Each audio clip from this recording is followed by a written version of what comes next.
excuse me. So, yeah, they seemed to realize as soon as I got closer, Ghost came right up to me. Pretty happy about that. She's my favorite. I think she's just beautiful. And she's got a baby. I was wrong. There are not 2 or 3, there's 5 new babies with this group. It's amazing. And the first year I was up here, there was what, 12 of them in the little herd? And now, God, you gotta be with these 5 new ones. They're pushing, well, they broke off into a couple splinter herds. Old Red took off with a couple of the younger females and started his own herd, apparently. But haven't seen him yet, so I don't know. But last year, he showed up by himself a couple times, and then the last time I saw him before I headed out last year, he showed up with 2 of the younger females with him.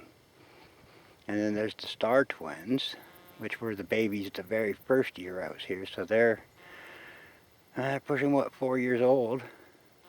And those 2 were running around on their own, so I don't know what they're up to either.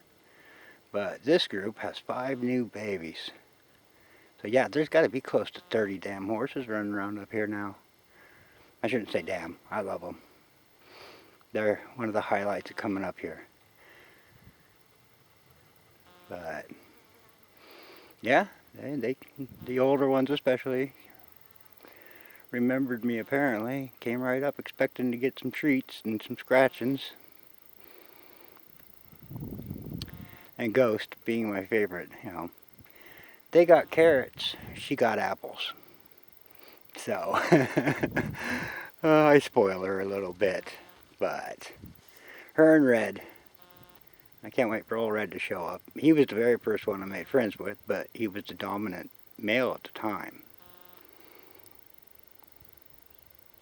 So he came up to let himself be known, and we kind of hit it off, and he's the only one that's really let me take the curry comb to him.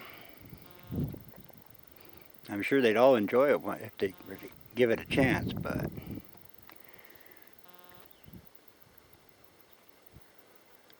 anyway, so yeah, there's my excitement for the morning. Actually, glad I rolled out of bed a little earlier than I had intended. I might have missed him again.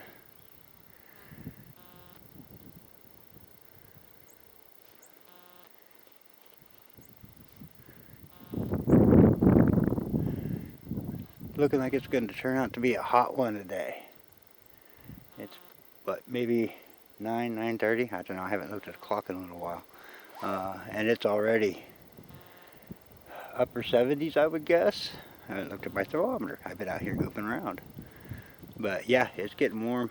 They're calling on the weather report on the radio. They're saying today could be the hottest day so far this summer. You know, that's Wenatchee. That's quite a bit lower elevation than I am, and what, 80 miles, 80-ish miles south of me, I believe, as the crow flies. You know, no direct route, but and they're calling for today to be their hottest day so far this summer, and it's supposed to cool off for a couple days. More potential thunderstorms and such, which if we look over here to the west, I don't know how well the camera, I don't have my glasses on. I've complained about the little screen on this camera before, but it's pretty, I can just barely see the other side of the mountains in a couple of places. I don't know. I'm thinking they're getting some weather over in that direction. Over here, though, bright and sunny and warm. Bit of a breeze, which is nice when it's hot like this, or warm. It's not hot yet. When we get up into the 80s, then I'll start saying it's hot. But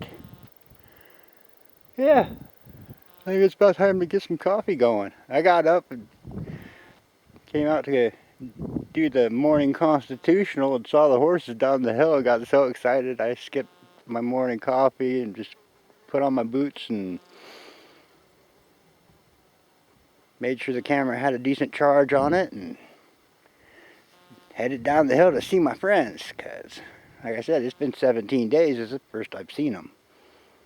I was actually a little worried because I said a little bit ago, they're one of the highlights coming up here. I really enjoy when they come cruising through for a little visit. Now they're headed down to where, from here, I'm not going to be able to get any more footage of them. So I'll quit babbling, and like I said, I'm going to go get me a cup of coffee and some more oatmeal for breakfast. The worst part about long-term camping.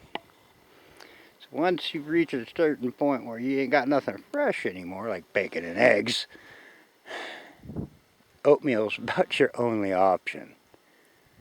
And it gets boring fast. I mean, I got various things to add to it to spice it up a little, you know. Dehydrated fruit and cinnamon and brown sugar, but it's still oatmeal, you know. By the end of the trip, it's like, after a couple months, you're just like, no more oatmeal. But I did bring some maltomeal, which, you know,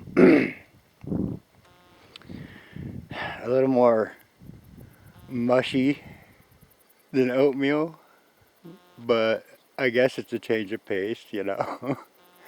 I do have a little bit of a, you know, box cereal. Not a real big fan of it, but I've got powdered milk. And I figured, you know, on that rare morning when I really, really want breakfast, but I don't want friggin' oatmeal, I can have a little bit of cereal. Suppose I could mix it with the oatmeal too. So, I don't know. Now I'm just babbling. And the moon's up. I don't know if the camera will pick that up. Let's see.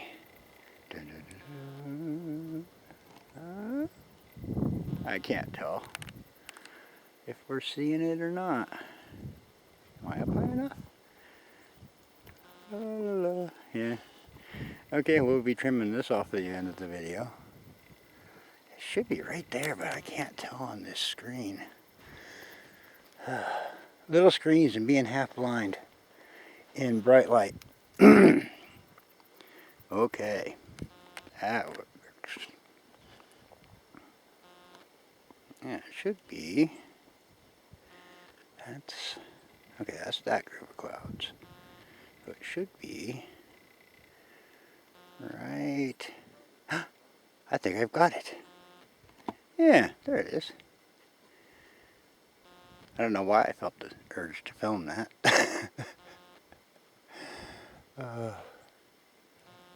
Well, anyhow. Alright, the horses have wandered away. I can't even see. Oh, wait, I can barely see one of them kind of peeking over the rise by the fence there. Oh, and it's turned and now wandering away itself, so. Alright, turning off the camera. We'll fire it back up if something interesting happens.